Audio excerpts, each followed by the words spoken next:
আগামী ৮ জুলাই ইরাকের কারবালা ও নাজাফে নেওয়া হবে ইরানের প্রয়াত সর্বোচ্চ নেতা আয়াতুল্লাহ আলী খামেনির মরদেহ।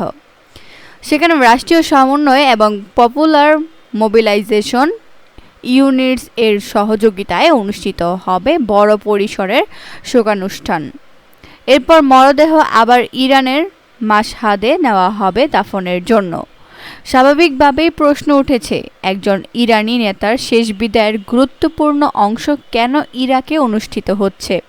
বিশ্লেষকদের মতে, রাষ্ট্রীয় নেতাদের শেষকৃত্য কেবল বিদায় জানানোর অনুষ্ঠান নয়, এটি রাজনৈতিক বৈধতা, নেতৃত্বের ধারাবাহিকতা এবং মিত্রদের ঐক্য প্রদর্শনেরও একটি গুরুত্বপূর্ণ মাধ্যম।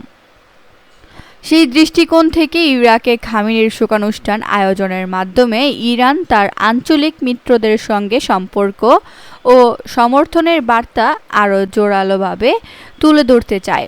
ইরাকের গুরুত্বের আরেকটি বড় কারণ হল দেশটি শিয়া ইসলামের অন্যতম পবিত্র কেন্দ্র।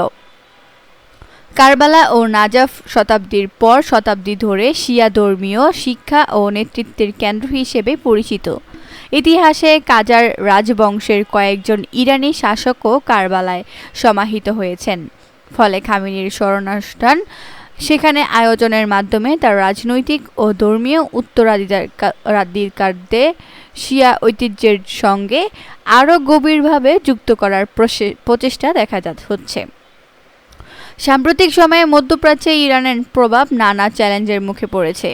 সিরিয়ায় তাদের অবস্থান দুর্বল হয়েছে, লেবাননে চাপ বেড়েছে এবং ইরাকে পিএমইউকে রাষ্ট্রীয় নিয়ন্ত্রণে আনার উদ্যোগ জোরদার হয়েছে। এমন প্রেক্ষাপটে ইরাকে বড় পরিসরের শোকানুষ্ঠান আয়োজনের মাধ্যমে তেহরান দেখতে চায় যে তাদের আঞ্চলিক মিত্ররা এখনও ঐক্যবদ্ধ এবং এই সম্পর্ক শুধু সামরিক নয়, রাজনৈতিক ও সামাজিক ভিত্তিতেও দৃঢ়। উল্লেখযোগ্য বিষয় হল, খামেনির জানাজার আনুষ্ঠানিকতা তার মৃত্যুর প্রায় 4 মাস পর অনুষ্ঠিত হচ্ছে। এরই মধ্যে ইরান আবার যুক্তরাষ্ট্রের সঙ্গে আলোচনা শুরু করেছে। উপসাগরীয় দেশগুলো আঞ্চলিক উত্তেজনা কমানোর চেষ্টা করছে এবং ইরাকও নিজেকে সংঘাত থেকে দূরে রাখার নীতি অনুসরণ করছে।